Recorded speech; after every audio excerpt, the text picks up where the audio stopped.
Última hora, gracias por su sintonía. No olvide suscribirse, denle like al video si encuentra valor y suscríbase. Do you acknowledge that under our law, every single person who gets deported gets a hearing first to make their case? Well, are we talking about people that are citizens of our country or not?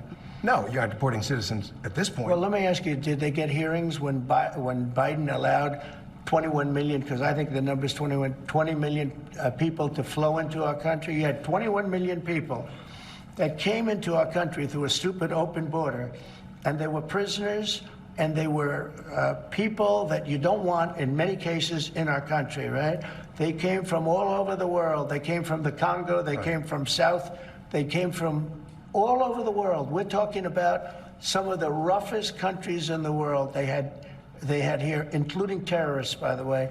Now, but did we give them a hearing when they came in? Well, the law requires that every single person who is going to be deported gets a hearing first. Well, do you acknowledge that? I'll have to ask the lawyers about that. All I can say is this. If you're going to have 21 million people, and if we have to get a lot of them out because they're criminals, we're going to have to act fast. We can't. Do you think we can give 21 million trials? Let's say each trial takes 2 weeks. Is that what you want us to do? The law give is the law, sir. The law is the law, and you're the law sworn doesn't to say anything uphold it. about trials. No, not trials, hearings. I said These hearings. people came in, they're not citizens. They came in illegally. They came into our country illegally. Hang tough. Yeah. It won't be easy. You said that to the American people. Is that what Americans should expect, some hard times? I've said that during my campaign. Look, we won a campaign by a lot. We won all 7 swing states. We won the popular vote by a lot. You know, we had a tremendous campaign. I said all of these things during my campaign.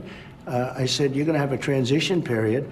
We've been ripped off by every country all over the world. They're laughing at us. They thought we were stupid people, and we were.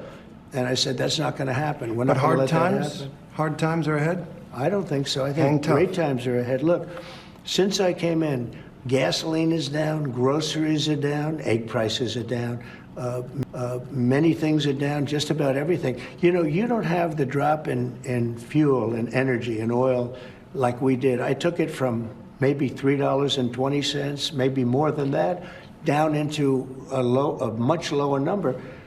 When you have that kind of a drop, you're not going to have inflation. Not now, but it's the tariffs, right? We still have 145% tariffs on China. Your Treasury Secretary said we basically have an embargo on China. Look, you're trying to say something's going to happen, Terry. No, okay, well, nothing's going to happen. You know business. Terry, I want to ask you. I do know business. Yes, and so 145% tariffs on China, and that is basically an embargo. They deserve it. It'll raise prices on everything from electronics to clothing to building houses. You don't know that. You don't know whether or not China's going to eat it. That's mathematics. China probably will eat those tariffs, but at 145, they basically can't do much business with the United States. And they were making from us $1 trillion a year. They were ripping us off like nobody's ever ripped us off. And by the way, we have other countries that were just as bad.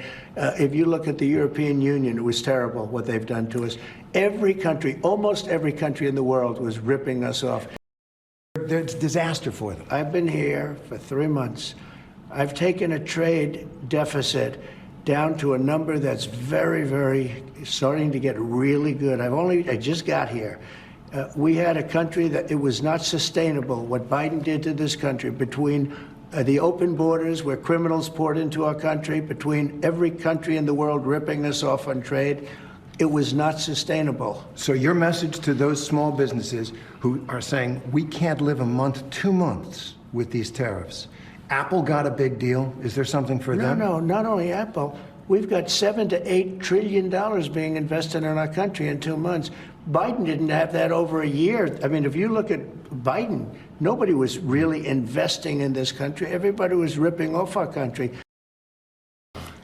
Our country had inflation that was worse than they've ever had it before. You don't mention that. Why don't you mention that? We had the worst inflation probably in the history of our country. People say 48 years. Probably in the history of our country, we had the worst inflation. And people were dying over the inflation. You know that. Now the grocery prices are coming down. The energy prices are coming down. Gasoline's coming down. It's all heading in the right direction. Okay. We have to get them out. There's a legal process for that. I can't, sure, and we follow the legal process. I can't I can't have a trial. Right, so we have to get them out, they're and we have to bad get them guys, out fast. really bad guys. But in our country, even bad guys get due process, right? If people come into our country illegally, there's a different standard. These are illegal. They came in illegally. But they get due process. Well, they get a process where we have to get them out. Yeah. Okay, let's talk about the Venezuelans. They get whatever my lawyers say. Right. All right, let's talk about the Venezuelans. You deported more than 200 Venezuelans to that prison in El Salvador. You say they're violent, they're gang members, they're terrorists. Many of them don't have a criminal record at all. Well, but I want to. I'm not so sure about that. If you take a look, I want to read you something. Excuse me. When you look at those people, they were violent people.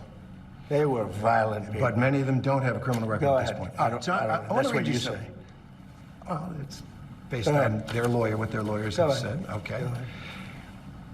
Joe Rogan said this. Joe Rogan, one of the leading podcasters, Trump supporter, about the deportation of Venezuelans. He said, quote, rounding up gang members and shipping them to El Salvador with no due process, he said it was dangerous, and added, quote, we got to be careful that we don't become monsters while we're fighting monsters. Is Joe Rogan right? Oh, I agree with that 100%. Yeah, we want to be careful, and we are careful.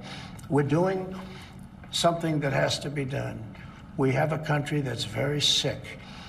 Joe Biden, and it's not him because I don't even think he knew what the hell was happening, but the people around him are vicious people, and what they've done to the country is unbelievable. They've allowed 21 million people to pour into our country. Many of these people are criminals. They've allowed you mentioned Venezuela, the jails of Venezuela to be emptied into the United States. Do you know Venezuela crime is way down? Way, way down. You know why? Because their criminals are now living happily in the United States of America, and we're getting them out. And I was elected to get them out, and we're getting them out. Under the law. And we're getting them out fast, and we're getting them out legally. Now, in some cases, we have judges. In some cases, they're radical left judges. What happened the other day where a judge was protecting a criminal was horrible. And I think she's got big problems, frankly. And there are a couple of them like that. I want to talk about one Wait man. a minute. Yep. We have to be treated fairly by judges. And we're not being treated fairly by all judges. Oh, that's a subject. So you're saying that you don't like some of the rulings, some of the court orders? I think the rulings will be overturned, yeah. All right. Well, let me ask you about one man and one court order. Kilmar Abrego Garcia. He's the Salvadoran man who crossed into this country illegally, but who is under a protective order that he not be sent back to El Salvador. Your government sent him back to El Salvador and acknowledged in court that was a mistake. And now the Supreme Court has upheld an order that you must return him facilitate his return to the United States. What are you doing to comply? Well, the lawyer that said it was a mistake was here a long time, was not appointed by us, should not have said that, And just so you understand, the person that you're talking about, you know, you're making this person sound, this is a MS-13 gang member, a tough cookie, been in lots of skirmishes, beat the hell out of his wife, and the wife was petrified to even talk about him, okay? This is not an innocent, wonderful gentleman from Maryland. I'm not saying he's a good guy. It's about the rule of law. The order from the Supreme Court stands, sir. He came into our country illegally. You could get him back. There's a phone on this desk. I could. You could pick it up, and with all the power of the presidency, you could call up the president of El Salvador and say, send him back right now. And if he were the gentleman that you say he is, I would do that. But the court has ordered you to facilitate that. I'm not the one making this decision. We have lawyers that don't want to do this. But the buck stops in this office. No. I follow the law. You want me to follow the law? If I were the president that just wanted to do anything, I'd probably keep him right where he is. Supreme Court says what the law is. Listen, I was elected to take care of a problem. It was a unforced error that was made by a very incompetent man, a man that turned out to be incompetent, that you always said was wonderful, a great genius, right? And now you find out, all of the media now, they're saying what a mistake they made. A man who was grossly incompetent allowed us to have open borders where millions of people flowed in. I campaigned on that issue. I wouldn't say it was my #1 issue, but it was pretty close. Right up there. I campaigned on that issue. I've done an amazing job. I have closed borders. He said you couldn't do it. You wouldn't be able to do it. It would never happen. Well, it happened, and it happened very quickly. Wait a minute. When we have criminals, murderers, criminals in this country, We have to get him out, and we're doing it. By law. And you'll pick out one man, but even the man that you picked out, he said he wasn't a member of a gang. And then they looked, and on his knuckles, he had MS-13. There's a dispute Well, wait over a that. minute. He had MS-13 on his knuckles tattooed. Oh, he had some tattoos that are interpreted that way. But let's move on. Wait a minute. Hey, Terry. He did not have the do that. letter MS-13. It says MS-13. Yeah, that was Photoshop. So let me That was Photoshop. Terry, you can't had- do that. Hey, they're giving you the big break of a lifetime. You know, you're doing the interview. I picked you because, frankly, I never heard of you, but that's okay. But I picked you, Terry, but you're not being very nice. He had MS-13 tattooed. We'll agree to disagree. I want to move on to something else. Terry, do you want me to show you the picture? I saw the picture. We'll and you think agree it to was disagree. Photoshop? Well, Here we go. Don't Photoshop it. Go look at his hand. He Fair had enough. MS-13. He did have tattoos that can be interpreted that way. I'm not an expert on them. I want to turn to Ukraine, No, sir. Terry, I want to get to Terry, Ukraine. No.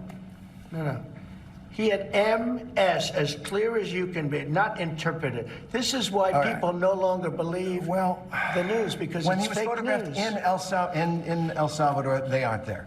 But let's just go on. They aren't there when he's in El Salvador. They weren't Take a look there, at the but they're photograph. there now, right? No, but they're there in now. your picture. Terry, Ukraine, sir. he's got MS-13 on his knuckles. All right. Okay? Well, we'll take a look at that. You do We'll take such a a look at that. disservice. We'll take a look at Why that, don't you sir. just say...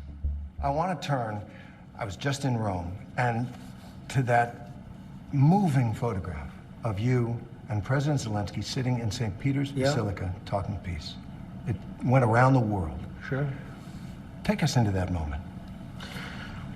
Well, look, the Ukraine is a very serious, very tough situation. And this is Biden's war. This is not my war, but I want to see if I can solve it, because probably close to 5,000 young soldiers a week are being killed, Russian and Ukrainian. Moment. The moment was a moment of solace, in a sense, because tremendous numbers of people are dying. A lot of his people are dying. They're being killed. And I feel very badly about it. I feel very badly about it. That's a war that would have never happened if I were president. And it didn't happen for 4 years. It was never even a thought of it happening. It does feel like something's happening after that meeting with Zelensky in St. Peter's. You posted this on social media. There was no reason for Putin to be shooting missiles into civilian areas and cities and towns over the last few days. It makes me think that maybe... Well, that was part of my post, but you're right. That was a part of a post. And it says, it makes me think that maybe he doesn't want to stop the war. He's just tapping me along. Yeah, that's possible. Sure. He might be... He could be tapping me along a little bit.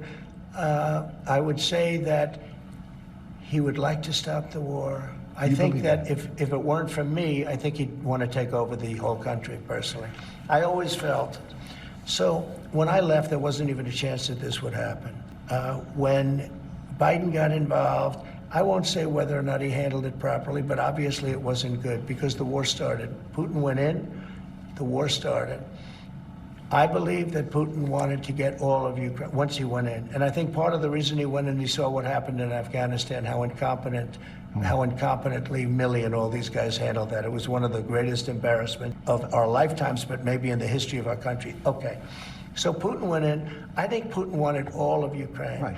I think if I didn't win the election, he would have gotten all of Ukraine. I think he would have taken all of Ukraine. You've said for and months because that... of me, I do believe that he's willing to stop the fighting. Don't forget, you think he wants this peace? is You think Vladimir Putin wants peace? I think he does, yes. I think Still. he does. I think because Even with the of raining me, missiles I on. think he really, his dream was to take over the whole country. I think because of me, he's not going to do that. Do you trust him? Do you trust him? I don't trust you. I don't trust a lot of people. I don't trust you. Look at you. You come in all shooting for bear. You're so happy to do the interview. I am And happy. then you start hitting me with fake questions. You start telling me that a guy whose hand is covered All with right, a we're back to tattoo that. doesn't have the tattoo, you know. All right. I mean, you're being dishonest. No, I'm not. Let me No, I just am tell not, you, sir. I don't trust a lot of people. But I do think this. I think that let's say he respects me. And I believe because of me, he's not going to take over the whole. But his decision, his choice would be to take over all of Ukraine.